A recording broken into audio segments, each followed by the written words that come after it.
गए। और तब इधर का धर्मराज ने अर्जुन से जो घरे अर्जुन जाओ भगवान कन्हैया को न्योता देकर के इधर तो अर्जुन चले। जब अर्जुन पहुंचे, जब अर्जुन ने भी सोता हुआ भगवान को देखा तो पैरों की साइड अर्जुन बैठ गए। अब एक बात बताओ, जगवैया जगे तो सबसे पहले नजर कहाँ जाएगी? पैनमा। तो जैसे ही भगवान जगे तब कहा अरे अर्जुन बताओ कैसे, अरे कैसे बैठे हो, कैसे आए हो? दुर्योधन ने कही कि पहले मैं आया हूं। अरे दुर्योधन बताओ कैसे आए हो? तुम्हें माले बनाए, युद्ध है तो मदद मांगे में आए। तो भगवान कन्हैया ने कहा अगर मदद तुम दोनों ही मांगे में आए तो दोनों को ही दो। दुर्योधन पहले तुम आए हो कहा? तो सुनो, युद्ध में लड़ूंगा नहीं, हथियार पकड़ूंगा नहीं। एक तरफ मैं रहूंगा, एक तरफ रहेगी मेरी सेना, एक अक्षौणी सेना है। बताओ क्या मांग रहे तुम? दुर्योधन ने कही युद्ध में लड़ेंगे ना, हथियार जो पकड़ेंगे ना तो फिर हमें को करेंगे ही का? ए महाराज सेना तो लड़े ही, कहां सेना लड़ेगी? तो जाओ हमारी सेना मांगे लेंगे। और तब कही अर्जुन तक, अर्जुन तुम बताओ। अर्जुन ने कही प्रभु जब द्वै बांट करे, जब एक बांट भैया ने उठा लो बच्चे को, वो तो बैसू हमारा ही है। लेकिन फिर भी अर्जुन बोले क्या है? अर्जुन को पता था कि जहां कृष्ण है वही विजय है और जहां धर्म है वही कृष्ण है। और तब हाथ जोड़कर बोले क्या है अर्जुन भगवान कन्हैया से? प्रभु सुनो, अरे मेरी विनती है बारंबार और श्याम तुम दर्शन कोई आए जइयो।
तब कहा प्रभु लड़बे को तो हम पांचे भैया बहुत है, तुम मात्र बस आ जाना, साथ रहना। तो आज दुर्योधन जैसे लौट के आया तब कहा कि बाबा आज मैं बहुत बड़ी चतुराई को काम करके आया। क्या आज भगवान कन्हैया के जोरे हम मैं नोतो देवेगो और अर्जुन नोतो देवेगा। द्वै बांट करे तो देखो मैंने इतनी बड़ी चतुराई करी है कि एक लंकू तो बोरेंगे, युद्ध में लड़ेंगे ना, हथियार पकड़ेंगे ना, एक लंकू की सेना ही तो मैं तो सेना। भीष्म पिता समझ गए दुष्ट, आज भी मन में चतुर बनना है, लेकिन असली चतुराई तो अर्जुन कर गया, तुझे पता भी नहीं चला। भीष्म पिता ने कहा सुन दुर्योधन, जब बुरे कर्म पे अगर पांव परी रो लड़ाई पे तो पहले मेरी बात सुन। लड़ाई में लड़ूंगा 10,000 सेना रोज मारूंगा, 10,000 सेना रोज मारूंगा, लेकिन 5 पांडवों से मैं किसी को नहीं मारूंगा। तो उसी समय दुर्योधन ने कही तो बस 10,000 सेना रोज तुम ही मानते हो, तो पांडवन को तो और होते रहे हाजिर।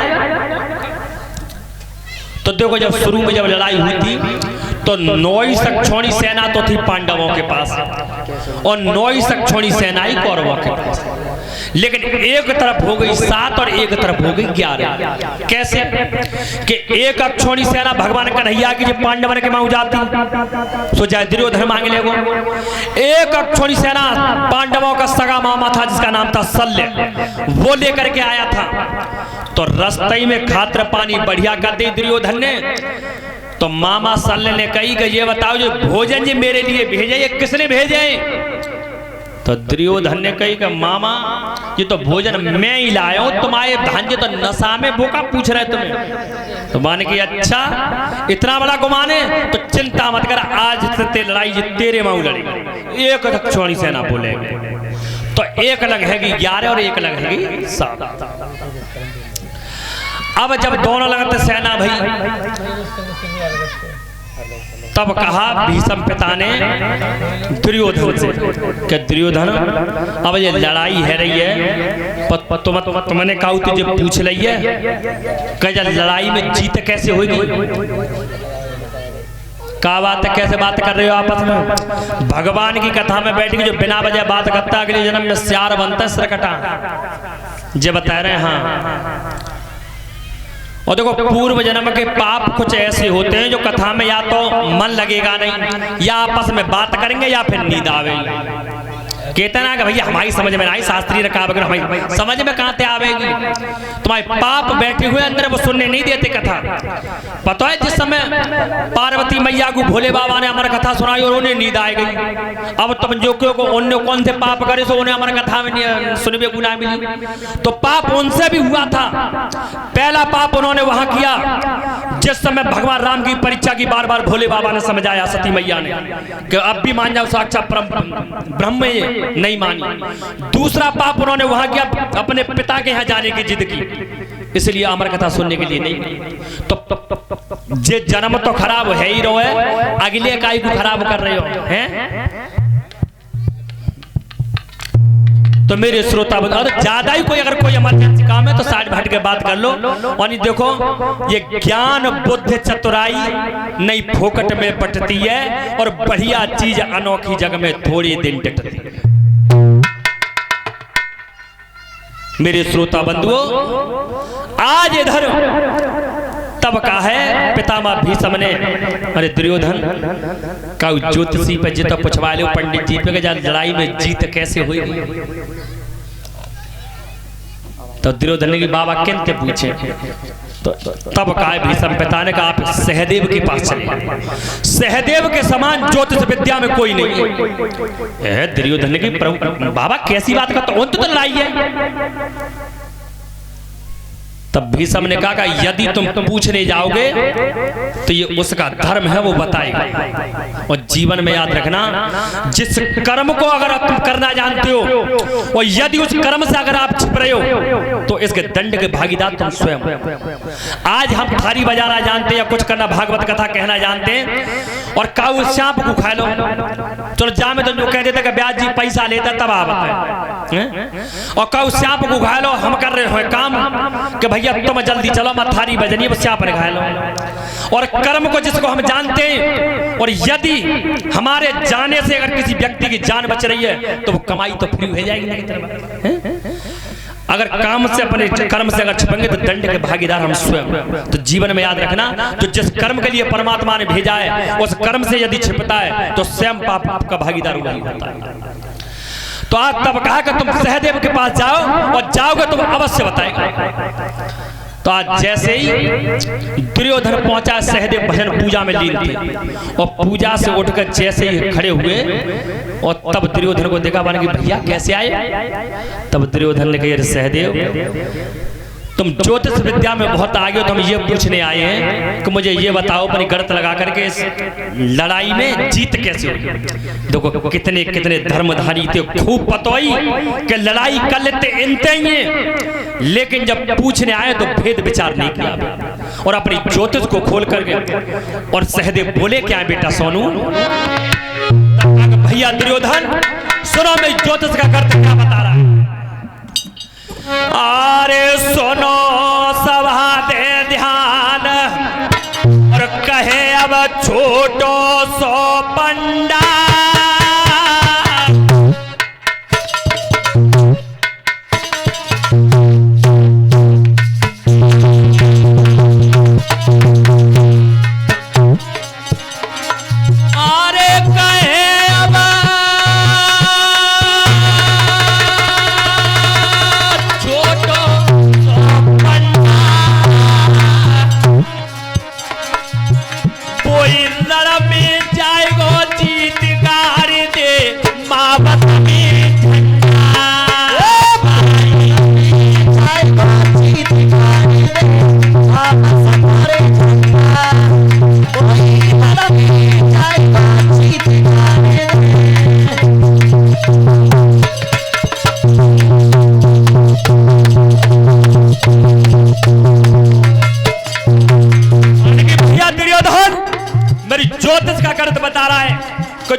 भैया कुरुक्षेत्र के मैदान में पहले गाड़ देगा वही जीत जाएगा।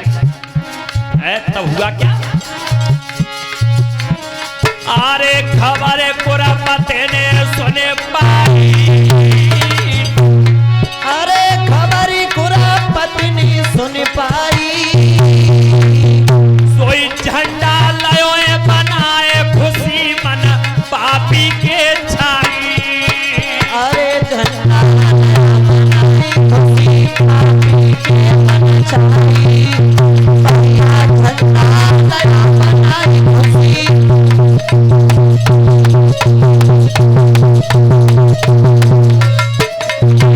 जो धन ने सुना कि मावत को झंडा पहले गाड़ देगा, उसी समय झंडा बना लिया, करो दुशासन को लेकर के कुरुक्षेत्र के मैदान में पहुंच गए।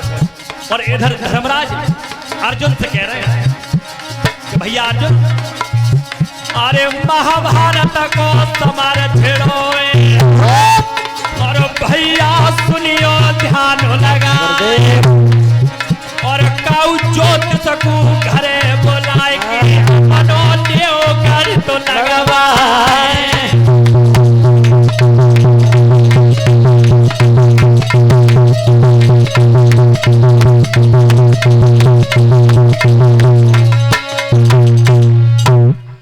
इधर दुशासन और कर्ण को लेकर ये कुरुक्षेत्र के मैदान में दुर्योधन पहुंच गया। और तब कई धर्मराज ने भैया हिम्मत के भैया भीम जब लड़ाई में बुरे कर्म पे पाए पड़ो तो कागू जी तो पूछ ले कि जीत कैसे हुई। तो भैया कहने पूछो कहने सहदेव के समान कोई है भी नहीं, सहदेव कोई पूछ ले। तब भीम ने कही सहदेव के भैया ने अभी गणित को ज्योतिष को लगा के बताइयो ना जीत कैसे हुई।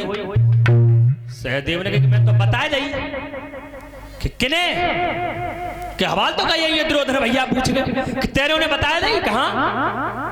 भीम ने कही गुस्सा तो ऐसी आवत है कि लड़ाई कर लेते का जाइए देख ले, पर 5 पहले थे ये कोरने के देर में हवाल मारो जाएगा नहीं पे तेरे उन्हें भेद बताया दो कहा। तो अब चल तुम मऊआ बता देने। सहदेव ने कही सुनो, जो भेद मैंने एक बार तुम्हारे दुश्मन को दे दिया उस भेद को मैं तुम्हें नहीं दूंगा। भीमसेन के आगे सी लग गया माने कि हद तो भैया है 200 लगे जाएगा कि मतलब दुश्मन को तो भेद दे दो और भैया को भैया भेद ना दे दो। तब भैया भेद नहीं दूंगा पर एक अकल बता दूंगा, जाते तुम्हें वो माले में बच जाएगी जब महाभारत की लड़ाई में जीत कैसे हुई। कि बताइए कि कोई एक बिना पानी को आदमी ढूंढो कि जाके शरीर में पानी ना हो और बाको मार के और झाड़ी में ले जाके रख देना, तब उसे स्यार खाने आएंगे शाम को सिरकटा, और जो सबसे वृद्ध स्यार होगा वही बता देगा जब लड़ाई में जीत कैसे हुई। भीम ने कही देखो नेक जीव हिलावे के भीतर कितना बड़ो जाल बने के तैयार करो हैं। अब भीमसेन कंधा पे धर के गदा को चल रहे, मान के बिना पानी को आदमी मिलेगा। तो नगर में फेरी मात्र में संध्या के समय लौट रही थी, तो उन्होंने क्या देखा कि एक स्त्री अपने पति के कंधा पे बैठ के आंच मांग के लावती, तब जाके रोटी बनावत। तो उन्होंने पति देव एक दिन लेट रह गए तो डंडा हाथ में और कान पकड़ लो। तब कह रही है कहां ते आए हो, और भीमसेन पीछे से देख रहे। और तब बोली क्या है अपने पति से, अरे पकड़ पिया को कानो, अरे पकड़ पिया को कानो पीठ पे बैठ गई। अरे पकड़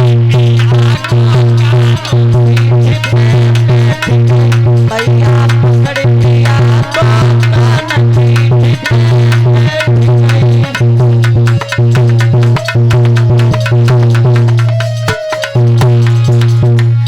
कान पकड़ के जैसे ही बैठी और भीमसेन देख रही थी।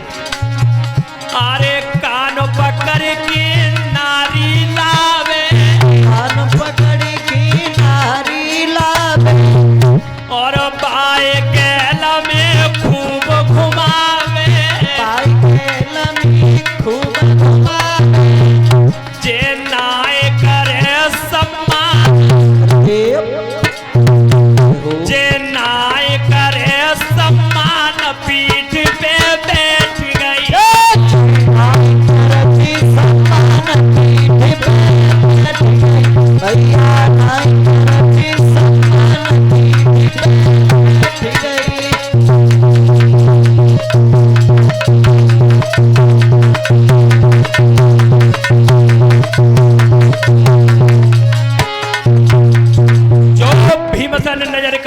मान की बन को काम जिये बिना पानी को।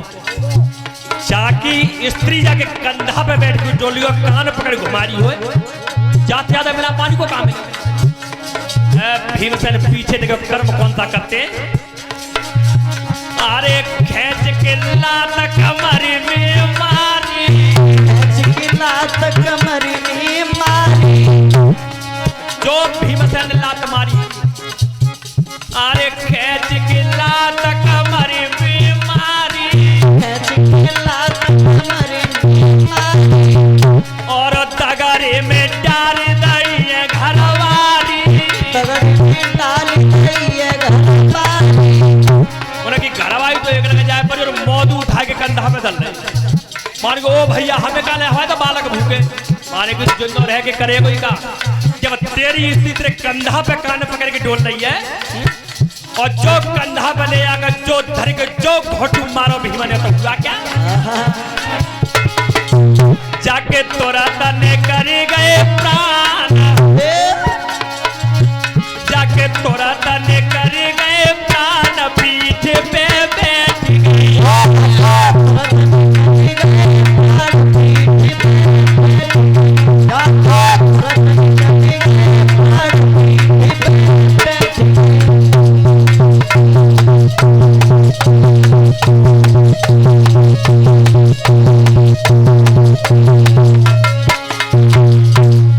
जो भीमसेन ने मार करके जो झाड़ी में रखा और जो संध्या का समय हुआ जब सियार जैसे निकल के आए, तो जब पहला सियार निकल के देख आया उसने सूंगा और सूंघ करके साइड में बैठे।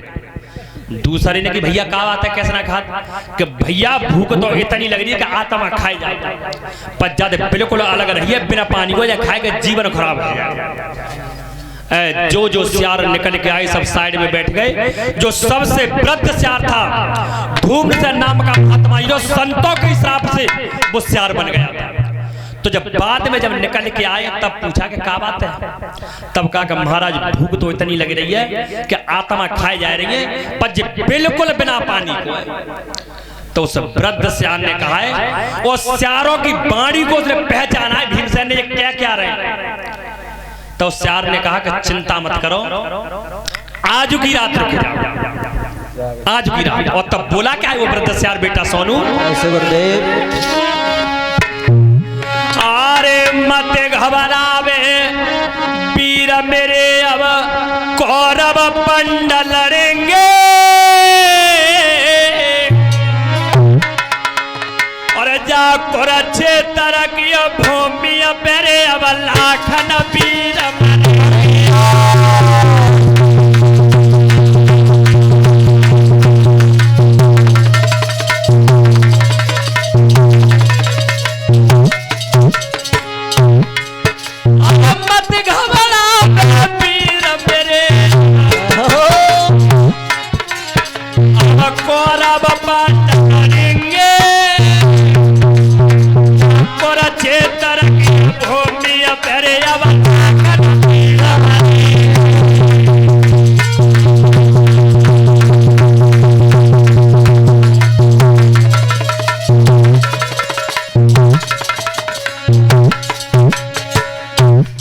तब कहा कि चिंता मत करो, आज की रात रुक जाओ, बड़े बड़े वो वीर मारे जाएंगे जो जितनो चाहो उतनो मांस खाए।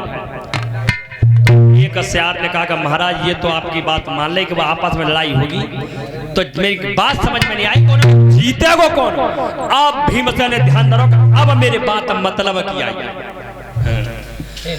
तब उस वृद्ध सियार ने कहा कि सुनो, जो आज 14 से जो मावस के दिन जो कुरुक्षेत्र के मैदान में जो झंडा पहले गाड़ देगा वही जीत जाएगा। जो भीमसेन ने सुना तब हुआ क्या बेटा सोनू,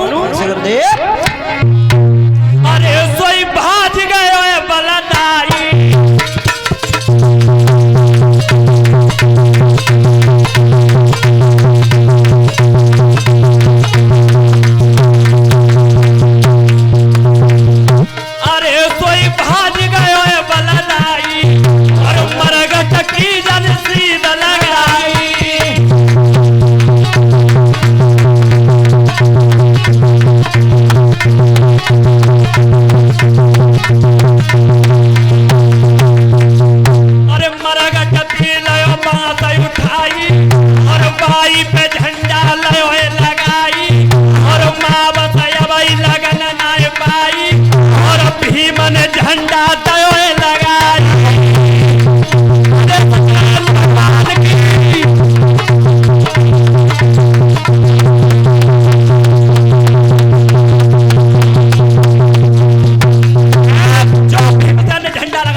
रहे हो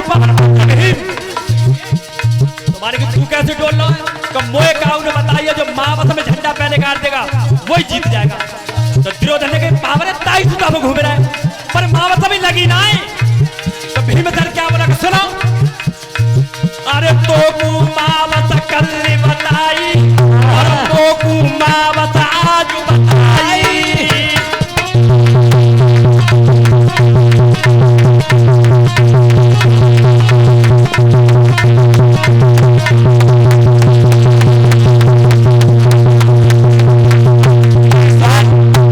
तो बताइए महावत करने की तू करने की और मैंने कर ली आज।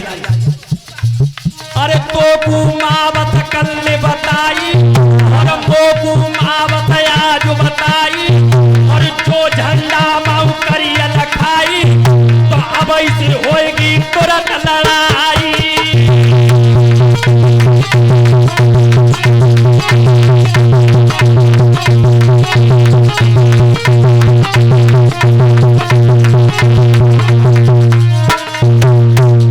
आज भीम का झंडा पहली कर गया जो तू कर ली और मैंने कर ली आज को जो झंडा में उमरिया करी जो कल लड़ाई होती तो वही चल है भीम का झंडा पहले जो कितना एक साल में आवत तक भीम मावस बोलता कहा तो वही मावस है जो 14 की मावस करते ही भीम ने।